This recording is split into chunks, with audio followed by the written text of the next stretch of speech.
We made big changes during the pandemic. And big promises during the social unrest. Whether or not we can sustain those changes And fulfill those promises comes down to what we do from this moment forward.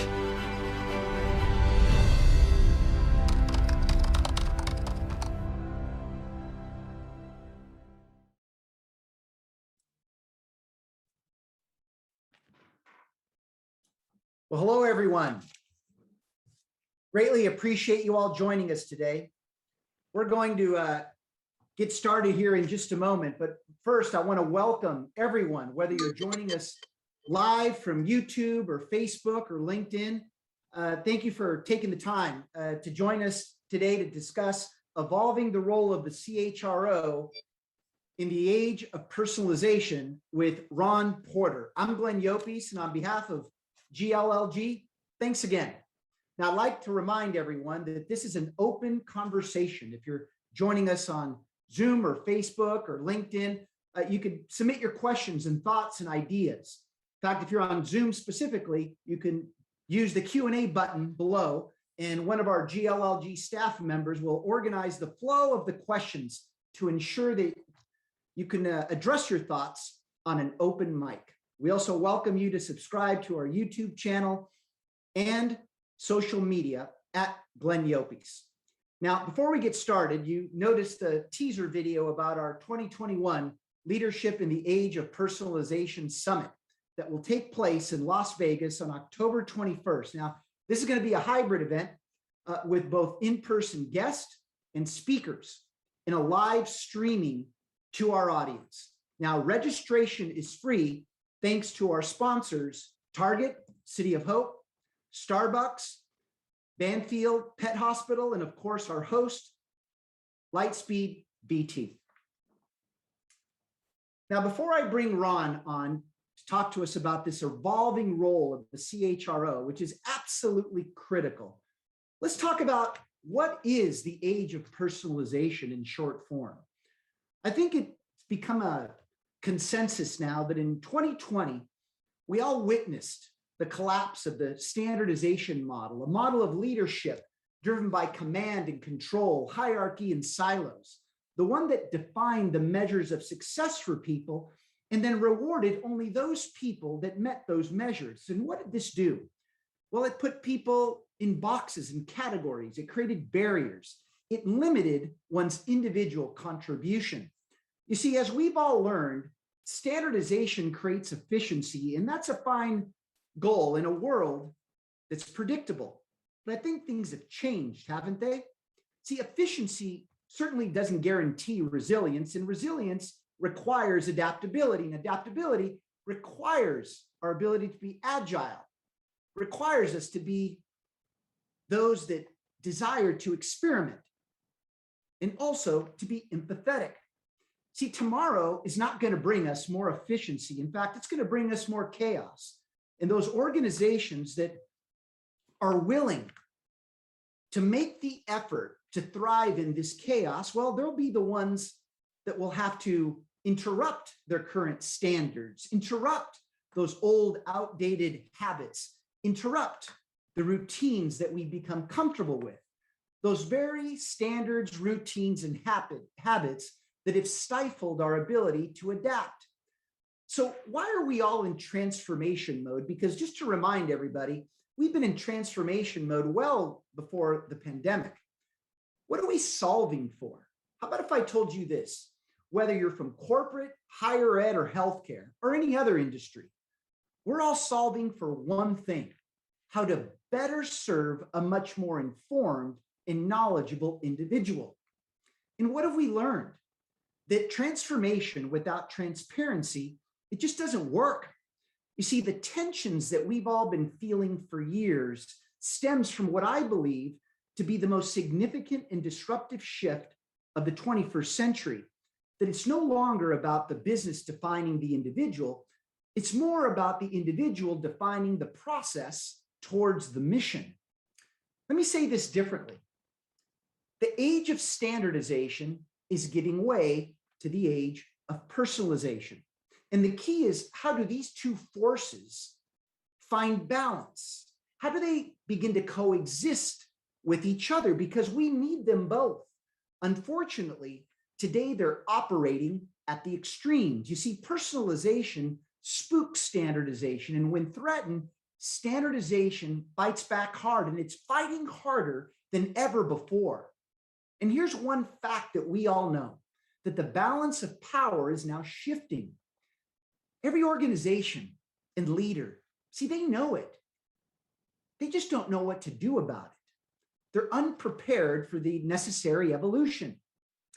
In fact, to get more clarity on this, let's watch the following video.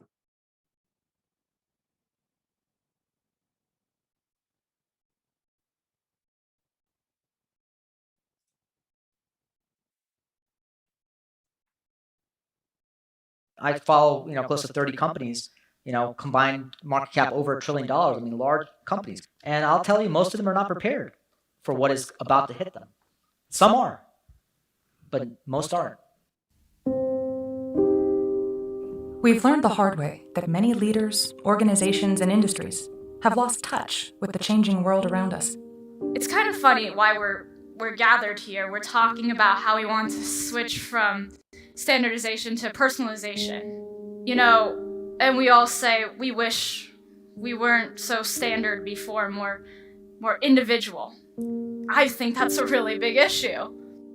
We're more connected than ever, yet we never felt so alone.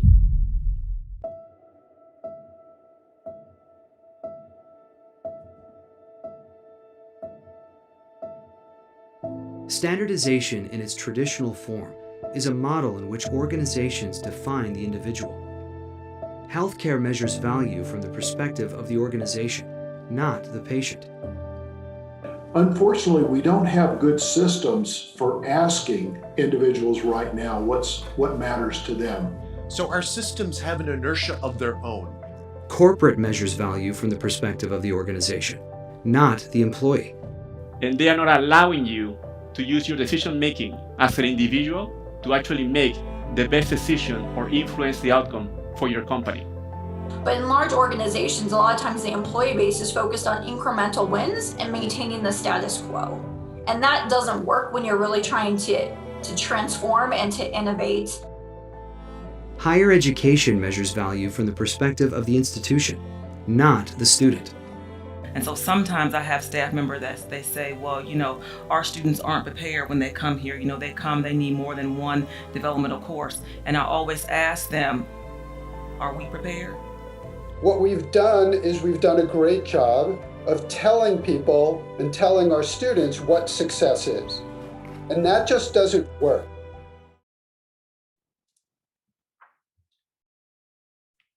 See, these times are really forcing us to begin to reevaluate.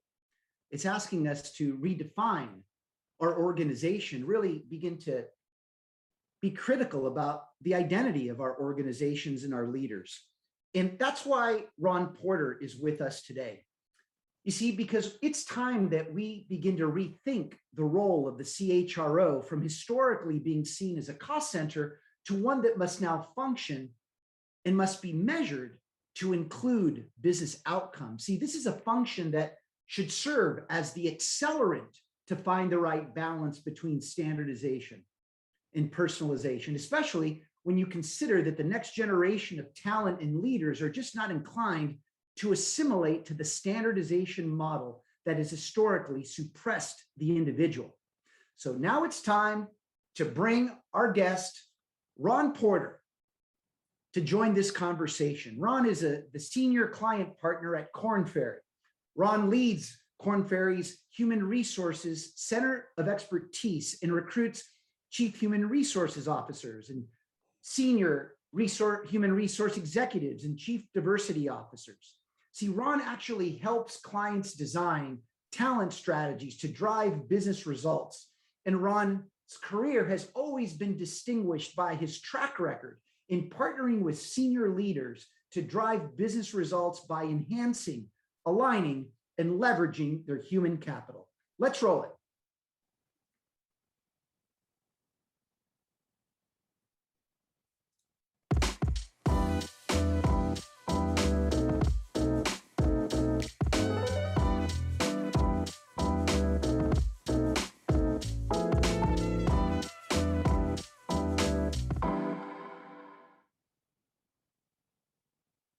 Ron, welcome to the show. Good to be here, Glenn. Great. Appreciate the opportunity. No, you're welcome. And it's clear that people didn't want to hear that. They want to hear you. So tell me, Ron, how are we doing? How are you reacting to this new age of personalization that we live in? And what does this ultimately mean to the CHRO role? Well, a number of things. And one, I'd say this is a change that has been occurring in HR, over the last, really since I've been in HR, which goes back now almost 35 years between being in HR seats and being in advisory seats as a search consultant focused on HR. So I think the notion of HR as being critical to the business versus being an administrative function has been changing over those 35 years. I'd say the momentum of that change has been accelerating, but we're not completely there yet. There are a lot of organizations, a lot of CHROs who are, frankly, focused more on administrative things and in pretty much a reactive mode to anything else.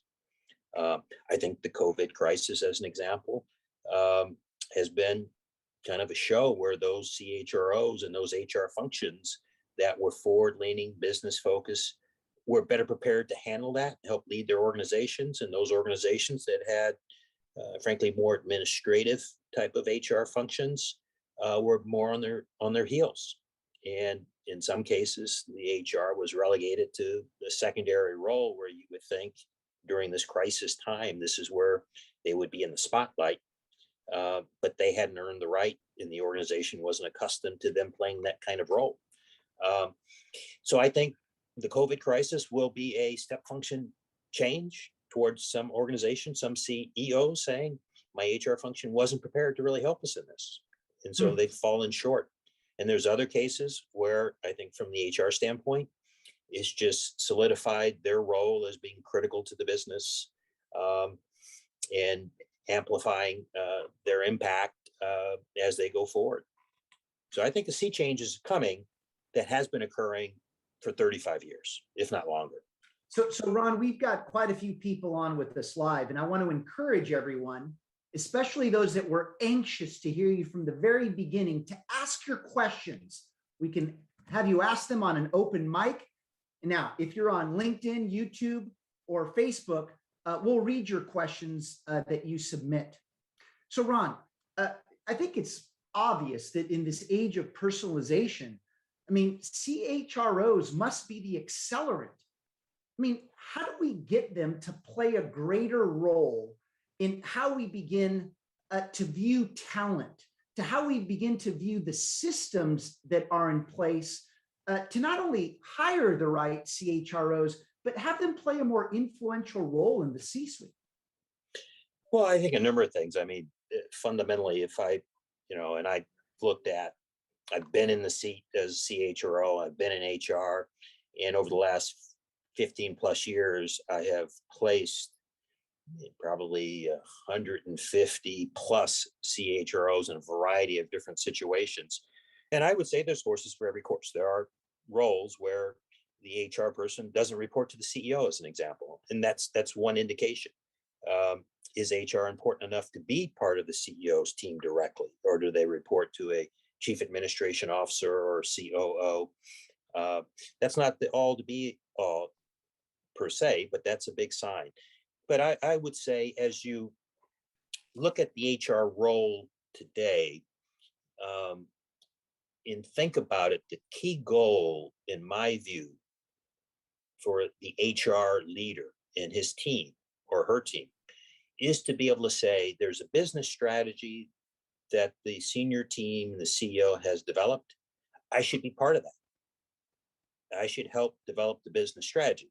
Now, to be fair, if you're relying on the HR head to develop the business strategy, you probably have other problems. But what the HR head really, and in some ways, they should be the naive consultant. Does that make sense? They should know enough about the business to have a perspective, but they should not, in my view, be driving them. On the other hand, once you think about, so we've got this strategy that we think is going to pay off for the business. Then the HRO really comes to the forefront. Is the organization positioned well to make that strategy happen? And how quickly can we get that strategy implemented? Because every day that goes by, if this is indeed the right strategy, every day that goes by, we're losing business opportunity because the strategy's not been implemented or not fully implemented. And if the strategy's off base, every day that goes by before we can determine that is a day lost.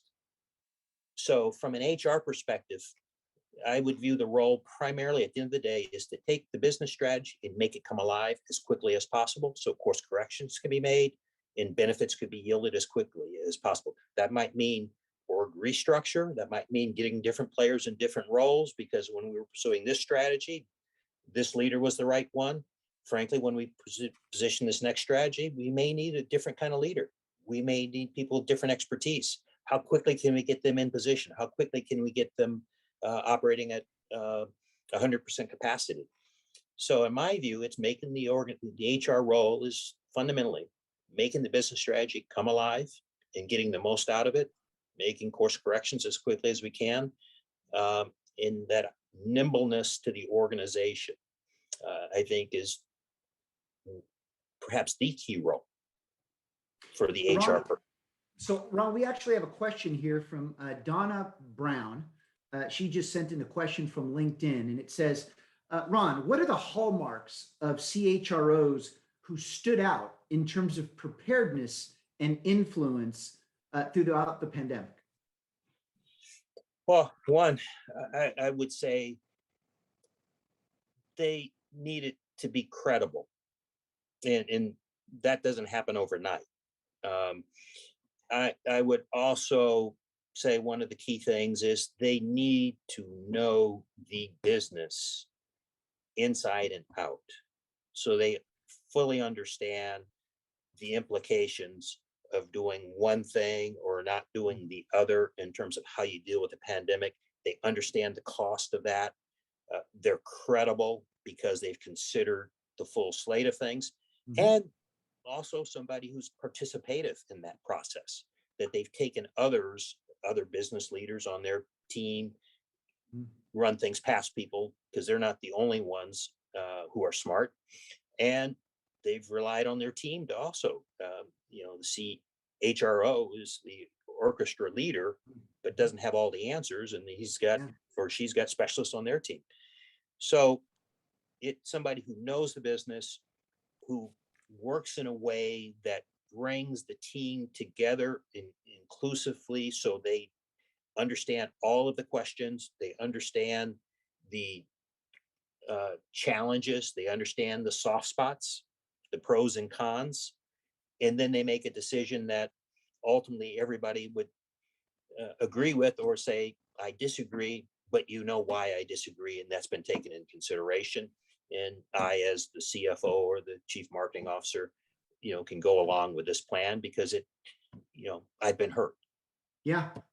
Well, Ron, I was actually going to provide Donna some perspective too, given the work that we do with CHROs. I think the hallmarks of a great CHRO is one fundamental thing during this time.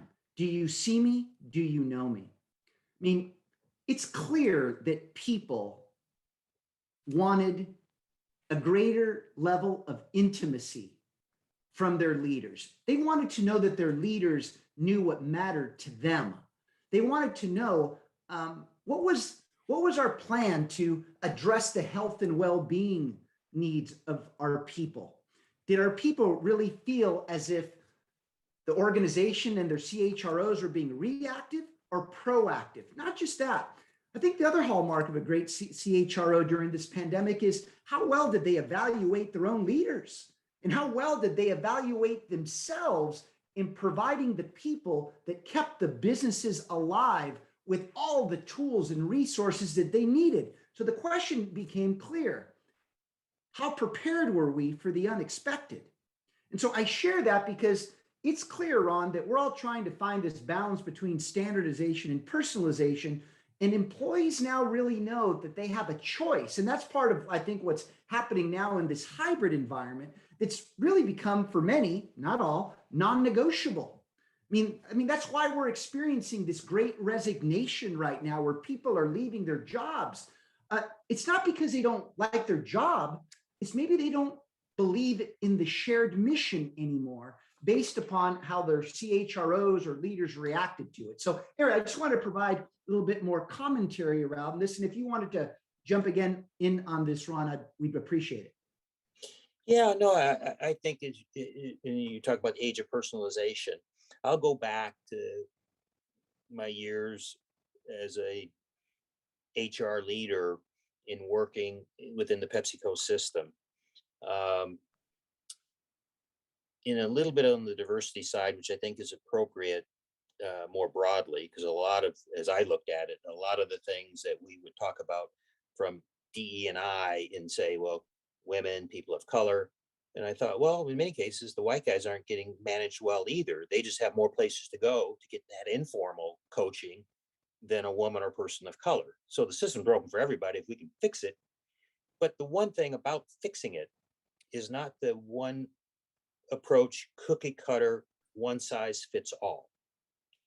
And I would say in well-managed organizations of the past, you would say, well, it's better, they manage better than those that really don't manage at all. They've got one approach though, and that fits a certain subset of their employees, maybe the majority of their employees, but not all.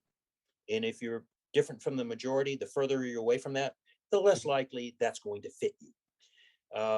So it's a one size, we all do the same thing. We approach everybody. In some ways that makes the manager's life easy. Yeah. But the notion is, are we here to make the manager's life easy? Or are we here to make this organization the most productive it can be? Which then means each individual on my team, unfortunately for lazy managers, I've really got to get to know. I've got to spend time. I got to know what excites them, what doesn't excite them, how to get the most out of them, where they really have their needs and what their strengths really are, so I can put them in a position to win. And it's hard to do that taking a cookie cutter approach. So you've really got, it makes the manager's job tougher, but it makes the organization so much more effective when you can get everybody dialed in, knowing that you can't press one button on everybody and get the same reaction. You've got to focus on each individual. Well, I'm going to just share one more comment, and then we're going to move to Alistair Butler, who has another question for you, Ron. And that is, it's interesting how this word listen seems to sound like a new word. I mean, why have we just started to realize that we need to learn how to listen? Why didn't we do this before? And I think that's become another hallmark, if you could believe it, is that we're now paying attention more. And we're starting to realize that our people, they want to know that you know what they're thinking and feeling, rather than their people guessing. So let's go to Alistair Butler. Thank you so much for your question. And it reads this: Ron, coming out of the pandemic, markets have changed. Customer needs have changed. And therefore, and by extension, so should cultures change. It is time to put a greater cultural emphasis on sales where the interaction with customers is the greatest. Could CHROs then bring those learnings back into the broader business? What are your thoughts? Well, I think clearly. Yeah, if you think about it from a sales perspective, you would say as a sales person or sales leader in your team, you want them dealing with each customer for the unique business and unique individuals they are. Yet when we lead our own organizations internally, there's a tendency to, again, have that one size fits all. And to some degree, you talk about managers aren't listening. Well, it's like a doctor. If doctors didn't listen, everything is solved by an aspirin. So you can have, I don't need to hear your problem. Here's your aspirin. So managing individuals, again, just as you would manage customers as individuals, you're going to get so much more out of the organization. And the other thing it'll be harder for people to leave when you've treated them as individuals and you've gotten to know them. They will give that extra effort, and they will be better positioned to be successful because you as a leader or coworker, or whatever your role may be, are helping to put them in a spot where they are leveraging their strengths versus putting them in a spot that maybe not best positioning them for success. Yeah. It's like, baseball, do you move the outfielder a little bit when you get a left-handed batter up versus a right-handed batter, or do you just keep them in the same spot? You react to the environment, you react to the individual. Great point. Great point. And it's interesting because as you were talking, Ron, you made me realize that there's something else that's involved in this particular question. And that is that we've really never been employee or customer centric. Yeah, I know that may seem a bit counterculture, but we've really never been. We've always been about what's in the best interest of the business and how does that benefit the individual versus what's in the best interest of the individual and how does that serve the organization. What's my point? That customers and employees alike, they're both the same. So why aren't we treating them, our employees, just like we do in how we invest in our customers?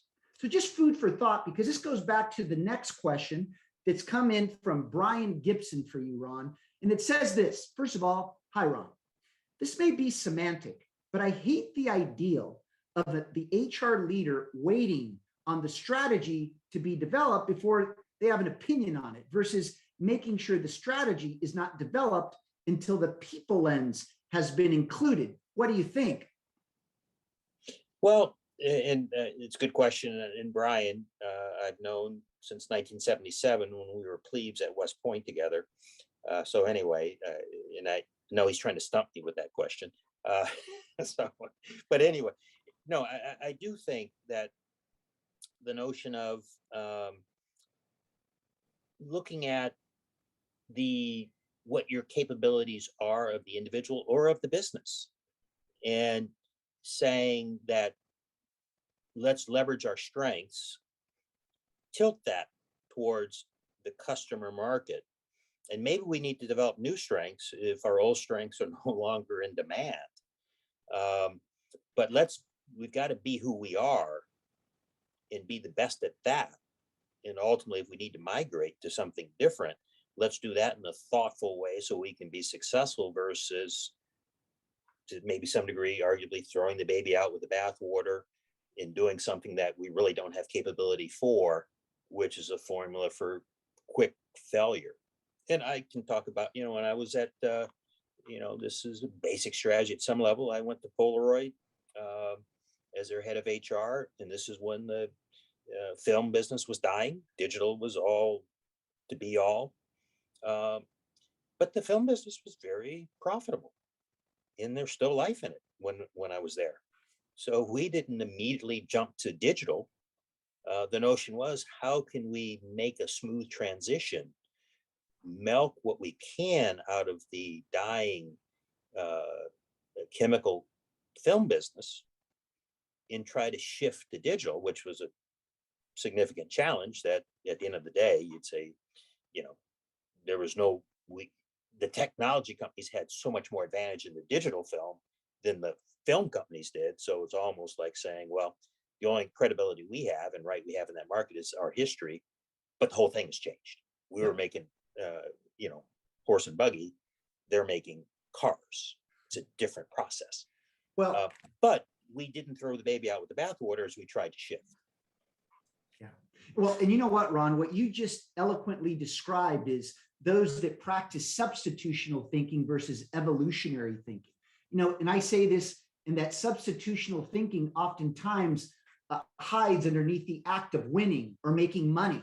And this is part of how we need to shift the CHRO role. I mean, we need to start thinking about foundational ways that we can start reinventing the role to address the needs of our people in an entirely different way. And so I'd like for you to start pondering on that one, because we've got a Q&A from Craig Reese. And before I ask you to get on the open mic, Craig, I'd just like to encourage all of you. We've got a great group on to have your questions ready for Ron and put them in the Q&A panel. We'll make sure that you have an opportunity to speak to Ron directly. So Craig, thank you so much for joining us. Please ask your question. Well, thank you, Glenn, and good to see you, Ron.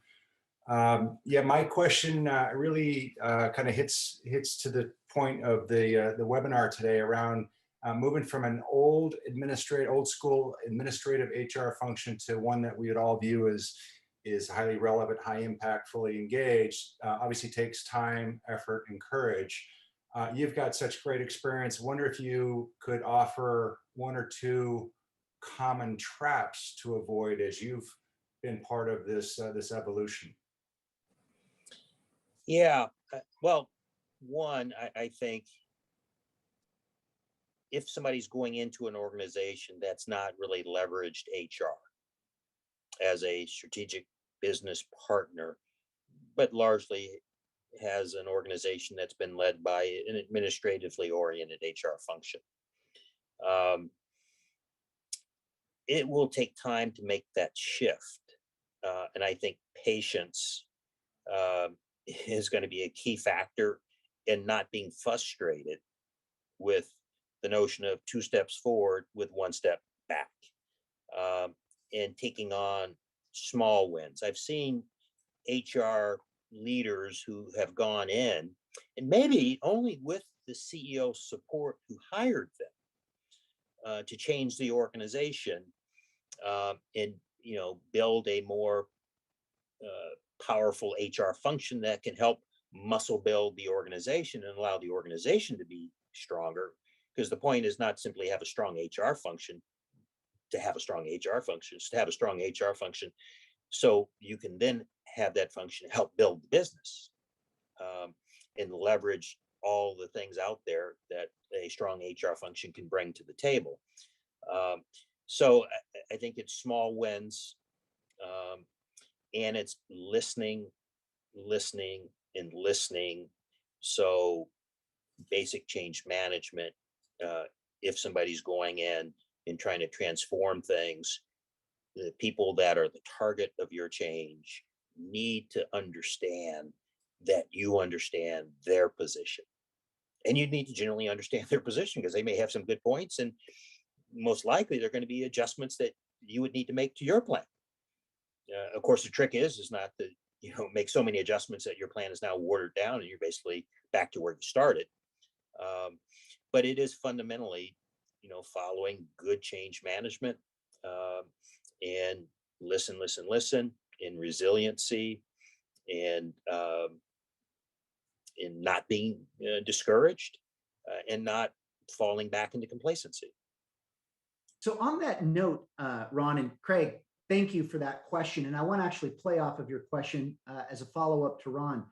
So, I mean, clearly Craig recognizes that, again, kind of goes back to this cost center mentality. And if we're going to have HR leaders impact growth, what are the skills and competencies of the 21st century CHRO? Because it seems to me that the administrative HR leader, they might not be what's in the best interest given the times that we live in. Because I know that you and I spoke offline. I mean, clearly this hybrid environment, it's not going to go away, whether it's for cost, whether it's to empower the individual. And this is going to require someone in that role to really shake things up. So what are those skills and competencies you think, Ron? Well, and I think a lot of organizations have evolved the HR function, and some of the big changes that have occurred over the years are having centers of excellence, having HR generalists have those things pulled out from them. So the HR generalists are partnering with their business leaders without having to be the expert on how to fill out that benefit form. They can spend their time focused on understanding the business, because if the HR leaders and people in the HR organization don't have a strong grasp of the business, then they're lost. I mean, what they're doing is mechanical, and you're saying everybody should do this regardless of what the business situation is and what we're trying to do. So I think fundamentally, it's a lot of things are going the right direction with centers of excellence, and also shared services and some outsourcing in some cases, where what's left is the true business-oriented, business partnering HR people. And I would say those people could have spent time in the business. I've seen a lot of great HR people who started in the business and then moved into HR. Yeah. So, and I've seen HR people who've moved into business roles, which in my mind is quite a compliment to that HR person and to that business to say, our HR people, they could be the GM one day. Because they know the business so well. And I don't want to undercut that. Well, on that note, one thing that I'm seeing as another hallmark for CHROs are the ones that have just taken in upon themselves to not wait for permission and act. And how are they acting? The really good ones are starting to partner more with that chief strategy officer, because the chief strategy officer is dealing with the same things the CHRO is. And what's that?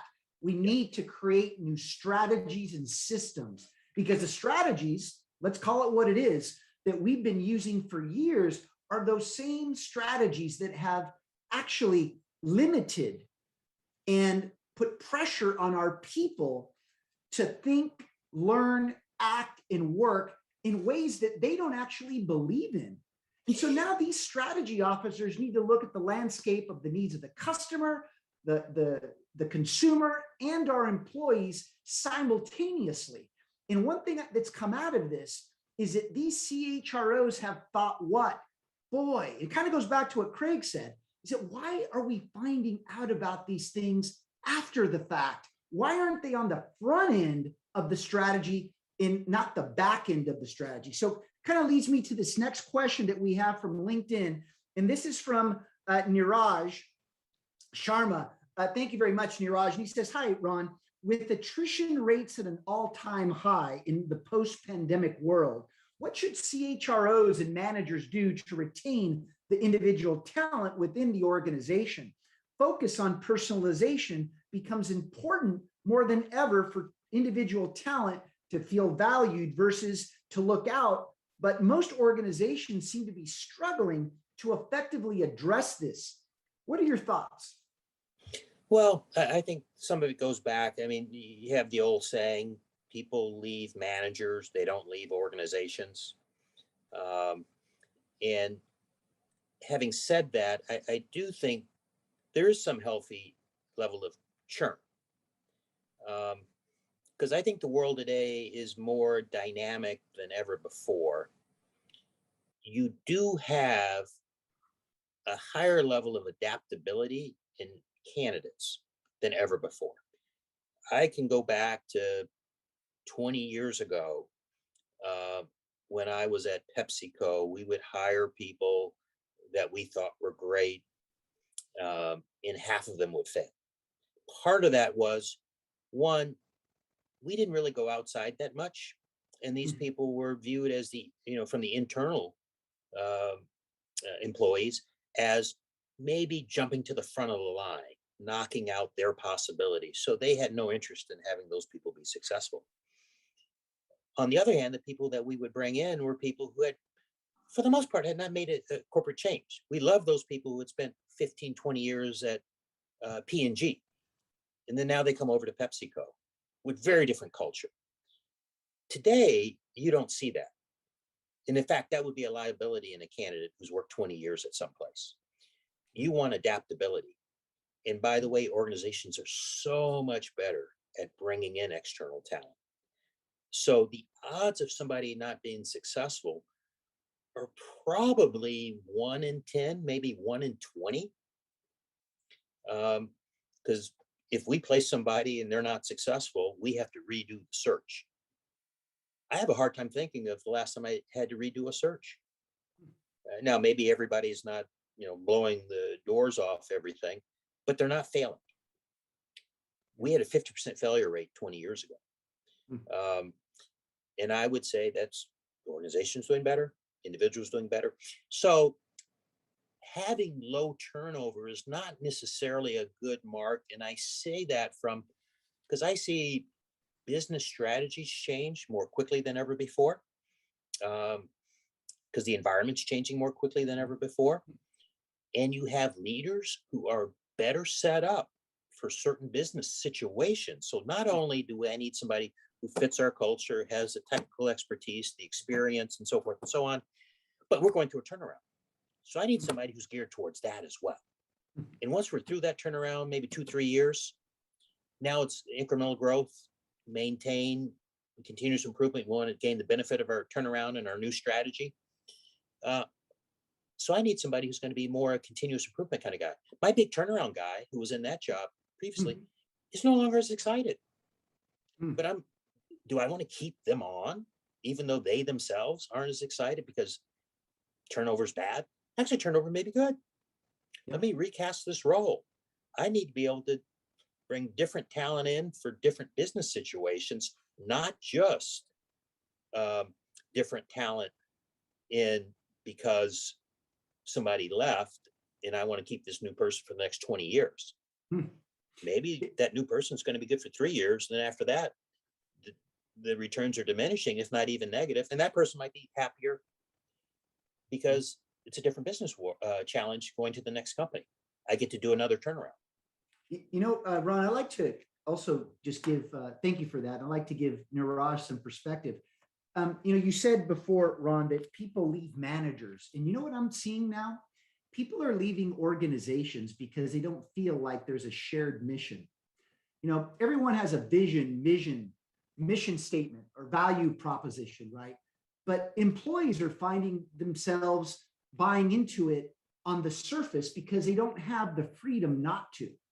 And so if there is no shared mission, if there isn't a culture that values what the individuals believe in, we're starting to see that that's enough for them to seek other options. Because see, in the age of standardization, there were very few options, but in the age of personalization, they're everywhere.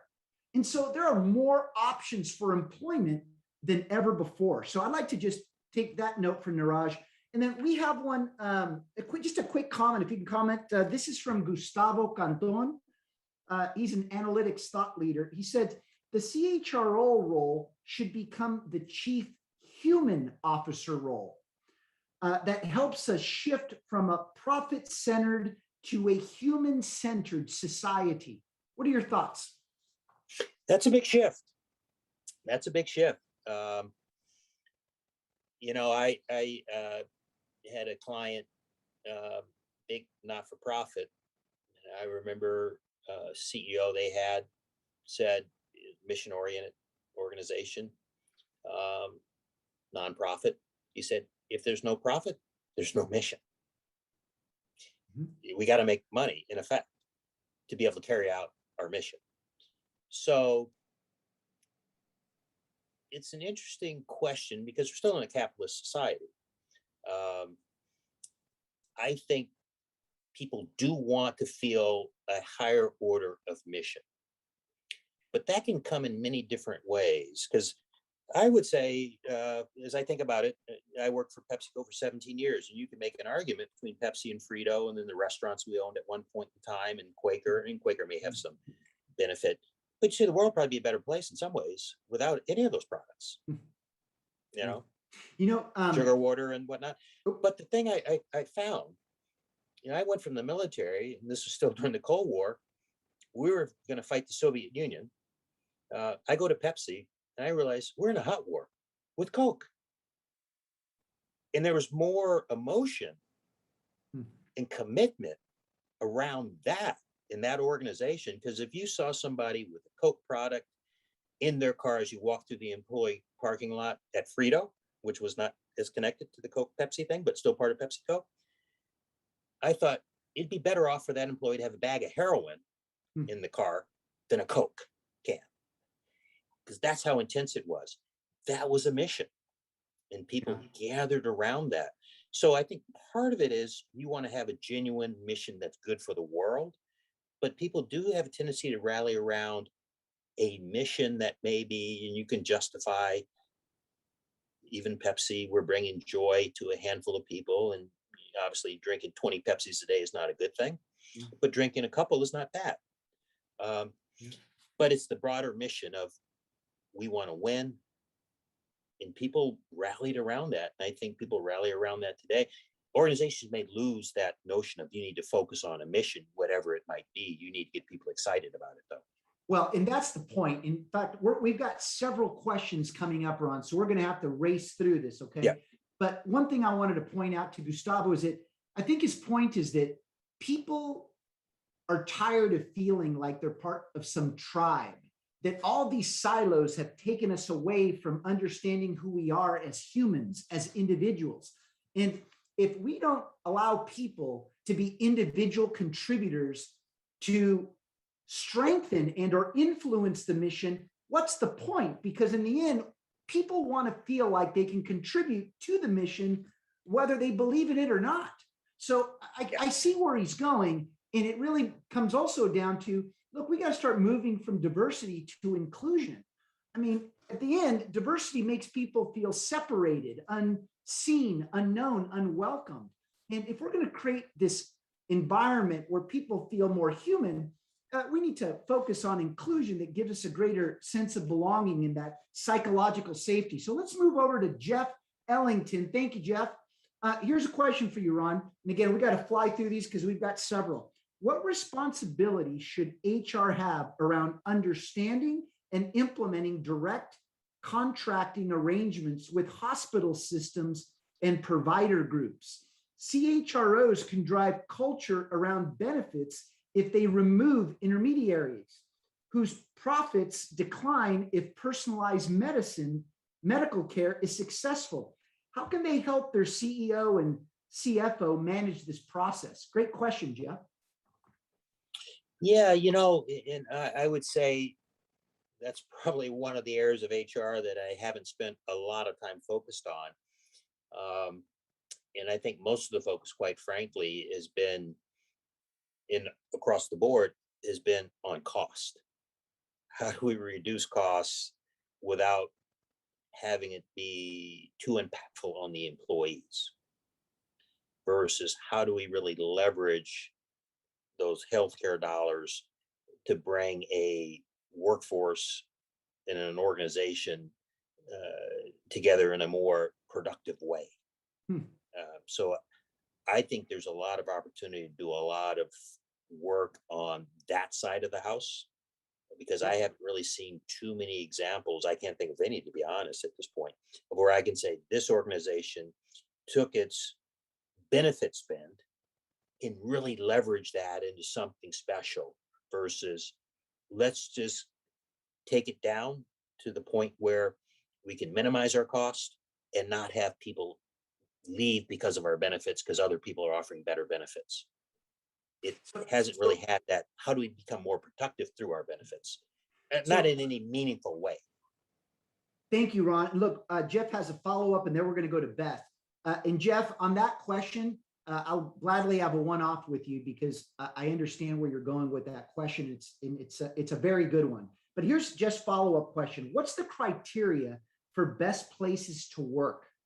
What does Ron feel about John Mackey's intensity for conscious capitalism? That's an interesting question. And I'd say the best places to work kinds of things, at some level, I'm a little bit wary of those lists. And are they, you see in some magazines, best place to work in XYZ company, then you flip 2 pages over, they've got an ad in that magazine. And you're thinking, oh, what a coincidence. Or was it connected? So there's a little bit of cynicism I have over those. I do think overall, though, they do make a difference in the talent marketplace, because it says the organization cares enough to want to be on those lists, because you're not going to get on them if you don't want to be on them. I don't think there's many situations where we were, as an organization, minding our own business, and somebody comes to us and say, hey, you're the second best place to work. I think you've got to enter and become, more involved in that to get on the list. So it's not so having said all that, I think overall, it's a good thing, because even if it's at some level window dressing, there is some reality that the employees benefit from that. And I think the organizations benefit from that in terms of retention rates, in terms of productivity. So, but personally, I'm not a big fan of the best places to work kind of thing. You know what, Ron, I was just going to jump in and say to Jeff, these lists are what I would consider the standardization traps.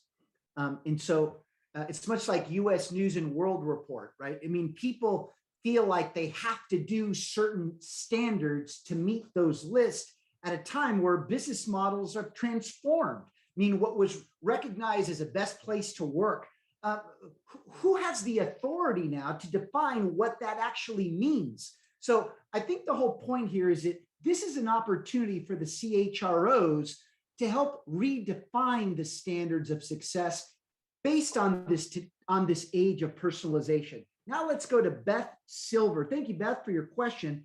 She's appreciative about this forum, and we thank you for joining us, Beth. The past 18 months have shown that intentionality, authenticity, creating forums for employees to have agency were critical. Through the lens of pay equity, which is as important now as ever, how does personalization and transparency interplay legally and culturally? What do you think, Ron? Yeah, no, that's a good question, Beth. And good to hear from you as well. I would say there could be a cost. I mean, I think it's the reality. Sometimes there's choices.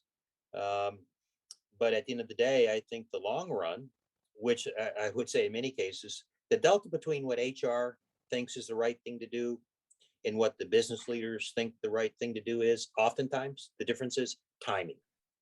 The HR, this is the right move if you think about the longer term.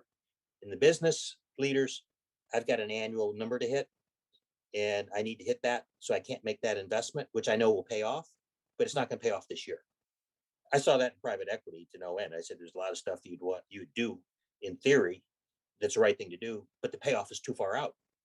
But if you don't make the investment today, you're not going to get that big payout. So it's a chicken and egg. And I think a lot of these things are like that. But I would say the pay equity issue, in my view, that's a must do. It's not, how do we shield ourselves a little bit so we can kind of squeak out of this thing without any trouble or any cost? I think you got to belly up to the bar and make the corrections. Yeah. So, Ron, we've got a follow-up question, and thank you again, Beth. This is from Kim Korber. Kim, can you please join us on the open mic?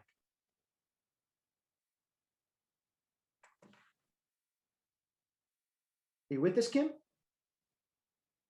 There she is.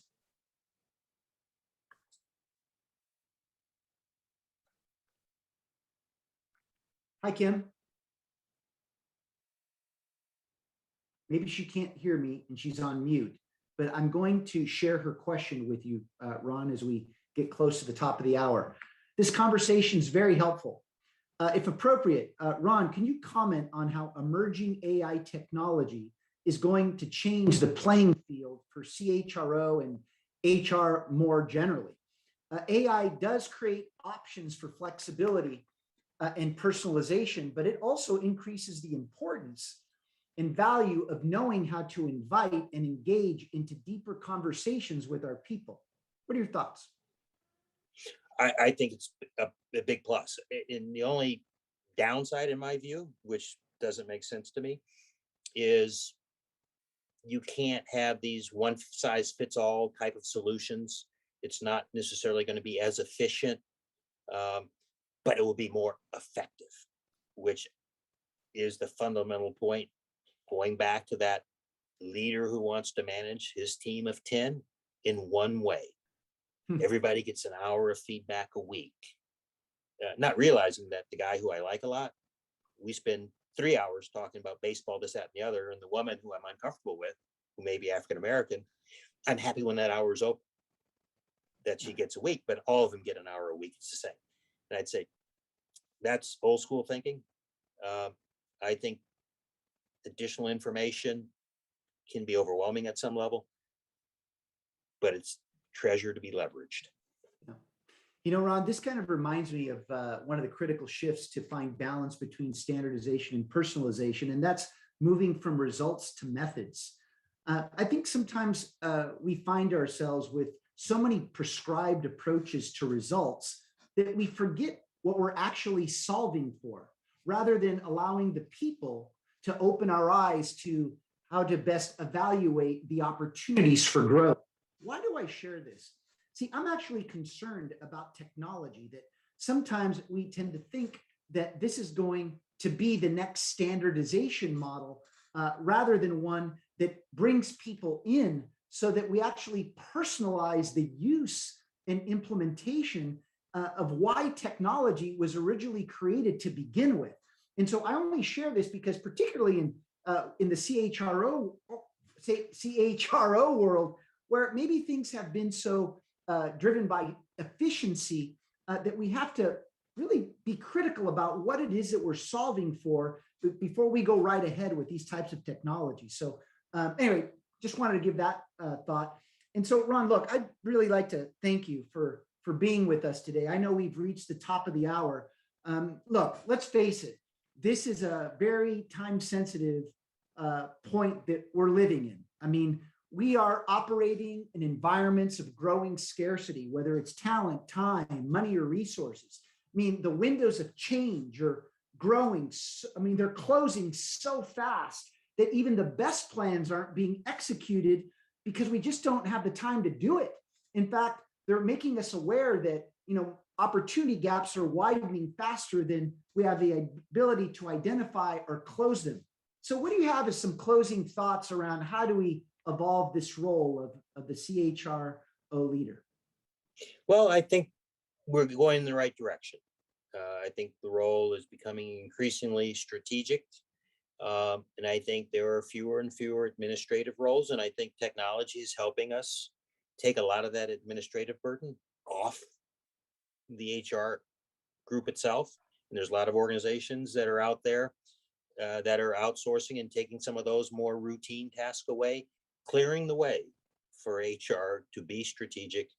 And increasingly, most importantly, I think the individuals who are going into HR, one, want to have a broader role, more impactful role, and see their roles as driving the business, not being the HR person driving the administration. So having 100% response rate on surveys or benefit form returns, not that, I mean, it's important, but that's not what I get excited about. I get excited about when we developed a great business plan and we've implemented it and gotten the most out of it in terms of we've been able to get that plan in place and operating quickly. And we've made adjustments, and we've done that because the organization has been prepared to make it happen. And in my mind, that's what HR is going to, and that's where it is in a lot of organizations. It's make the business plan come alive, make the strategy come alive quickly and effectively. Ron, as always, thank you very much. And we'll be sure to have you back on in 2022. As we close, when you lead in the age of personalization, you will see things that others don't, do what others won't, and keep pushing when prudence says quit. Thank you, everyone. Thanks, Glenn. Thank you very much, Ron.